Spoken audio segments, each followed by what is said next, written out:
The Eagles head to Dallas, where they look to sweep the season series versus the Cowboys for the first time since 2011. That's Sunday Night Football. How about Josh Allen and the Bills?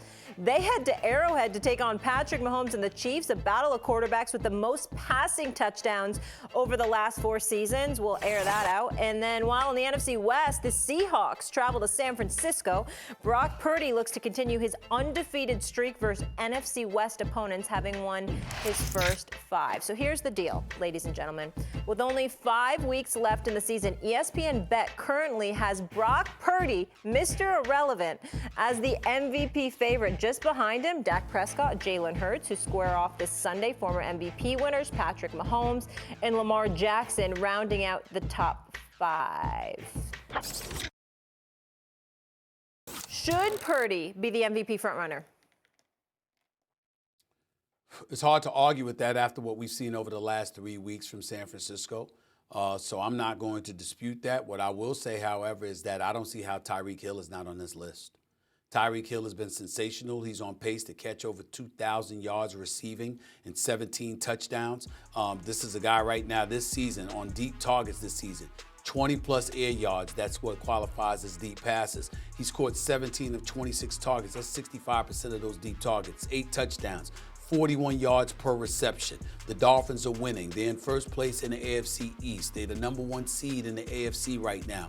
I'm looking at them and what they bring to the table. I'm looking at the fact that this man has double the yards of anybody else on the roster. You don't even have anybody else over 700 yards receiving. Tyreek Hill is without question the primary #1 target for the Miami Dolphins. And when he flows, they flow. And when he doesn't, they don't.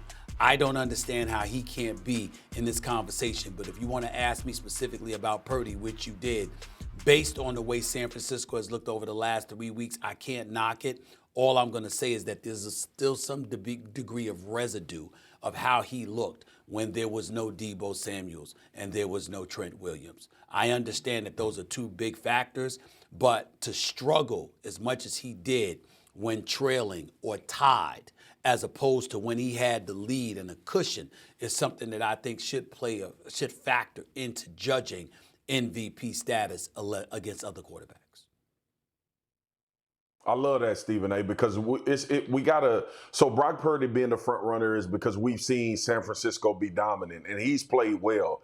And it's hard to have this conversation because people think you're gonna degrade Brock Purdy for the success that he's had. He's playing phenomenal. He's orchestrating this offense better than the quarterbacks that we've seen in it. And that's quarterbacks, well, that's Jimmy Garoppolo, who's been to a Super Bowl and 2 NFC championships. Like think about the ceiling that we're talking about with the San Francisco 49ers. This team has been good, but their quarterback has always paid for what's around him. And that's even a quarterback, like I mentioned with Jimmy Garoppolo, going to a Super Bowl. So I get the MVP conversation, but it's always going to be diluted because it's Kyle Shanahan and it's the type of weapons. We saw Brock Purdy have a tremendous amount of success last week against Philly. We also saw Deebo Samuel have yards after the catch and break runs over 50, 60 yards for touchdowns. So all of that stuff is a knock. Right now, my MVP front runner is Dak Prescott. It has nothing to do with, obviously, when you start talking about the totality of the season and the records and all of that. But I think right now the position is being played the best by him and what he's been able to do with the Dallas Cowboys. If you factor in strength of opponent, then Dak Prescott may not be the front runner because they haven't played really good. Oh, I'm dealing with technical. I don't think there's been anybody over the last 5 weeks better than Dak. Yeah, I'm going to. I disagree with Swagu because the big game that they played, 2 of them, Dak lost both games. He got killed in San Francisco, and although they played pretty well, he made a couple of mistakes. He stepped out of bounds, didn't throw the ball in the end zone in Philadelphia last play, so I would not make him the MVP. But the original question, and Mr. Stephen A. hit it right on the head. Brock Purdy, without Samuel and without Trent Williams, lost 3 games to Cincinnati, Cleveland, and Minnesota. You know how many points they averaged in the 3 games in which they lost without those 2 best players?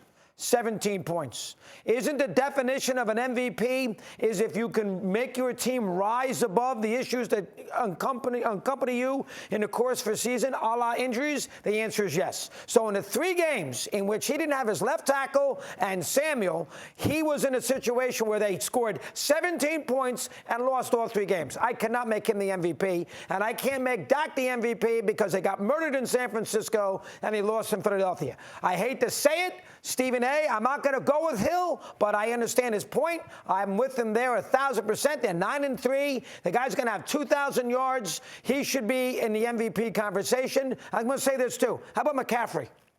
McCaffrey's the best player on the San Francisco team. Yeah. McCaffrey's amazing. He just needs to stay healthy. Hold on one second, Mad Dog. Hold on one second, Mad Dog and Stephen A. I understand that we talking about this on the show, and I like that you bring up Tyreek Hill and Christian McCaffrey. It ain't happening. Like, we keep coming on TV, and we keep talking about what should be. We just looked at the damn odds from Vegas. It ain't another position at the top of the MVP odds outside of Hold on, quarterback. Swagu. It's a quarterback award. Swagu. No, Swagu. No, bro. No. You're right factually, but you're wrong about what your role should be. There's nothing wrong with you talking about what should be. Yeah, we know it's not going to happen because history tells us it's not going to happen. The last wide receiver to get an MVP vote was Randy Moss in 1998. The last person that was in line to win MVP was Jerry Rice in 1987. We get that. But as an analyst, as an extraordinary analyst, I might add, it is nothing wrong with you and the Hall of Famer right there with his oversized purple jacket talking about what should be. In other words, we're not sitting up there saying that Tyreek Hill should be number 1, but I'll be damned. If you're going to show me 5, I don't give a, I'm here in Vegas. What casino do I need to go to? What booth do I need to go to talk to somebody? You're going to have 5 candidates for league MVP and Tyreek Hill is nowhere in the vicinity? No. Yep. We're supposed to be talking about that. Now, we understand what's not going to happen, but we're supposed to be saying, yo, you got to put this brother on the list. Stephen A. Yeah, we could do that. Stephen A. If Tyreek Hill, I understand what you're saying. I understand your premise. If Tyreek Hill goes over 2,000 yards, who are we going to talk about had a wonderful season for the Miami Dolphins and going to get paid? It's going to be Tua. That's what we're going to talk about. Hold on. I'm not sure. I'm not sure. Let me tell you why I'm not sure. Because you got to spread it around for the quarterback to monopolize the conversation for that team. But when you see a clip, like when the eye test is showing you how spectacular this brother is, and the numbers that he has supported, I'm not saying Tua's not going to get credit. Hell, Tyreek Hill's giving him credit. But we're supposed to look at it and go like this. Yo, we've seen this brother take a 10-yard pass to the house. We seen this brother catch a slant pattern over the middle for 15 yards. And we see guys backpedaling, scared to death. They ain't even trying to hit him. They're just trying to stand still in their space to guard their space because they know he'll blow by them at the blink of an eye. There is something electrifying about Tyreek Hill with that speed, that elusivity, and what he brings to the table. We wouldn't just be talking about Tua. We wouldn't. Not if we got two eyes. The premise of history. The premise of history matters, okay? And this is my point. Okay. We just, a few years ago, we saw Cooper Kupp win the Triple Crown at wide receiver and not sniff an MVP vote. Like, that is the problem that I have. Like, I'm in agreement with you. I have a problem with the process, okay? But if we are going to talk about phenomenal seasons from a wide receiver, if we're going to talk about the potential of Tyreek Hill going over 2,000 yards, we just saw Justin Jefferson go for 1,800 last year. And nobody even talked about him being the MVP on television because we're enamored with the quarterback. And we always equate the success of the wide receiver to the quarterback. But Doggy, help me out here real quick. We got to go. We've seen greatness. The Jerry Rice, the Justin Jeffersons of the world, the Cooper Kupps a couple of years ago. We see all of that. There is something special about watching Tyreek Hill. Oh, I agree. And maybe it's residue from what we saw in the playoffs against Buffalo and stuff like that. I agree. Like, my God, to watch this brother take a pass and what he does after the catch, it is something to behold.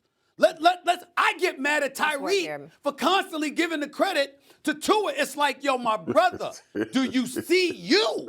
Go watch you. Because we're I mean, conditioned. my God, right, this last brother word, I is gotta go. sensational. Last He really word, is. if you're going to make it just a quarterback, you can't give it to Purdy based on the statistics. Stevie gave you perfectly the 3 games they lost. And I'm not giving it to Prescott because they got mauled in San Francisco and they lost in Philly. So if I had to give you somebody, I'm going the guy with the best record, 10-2. I'm giving it to Hurts.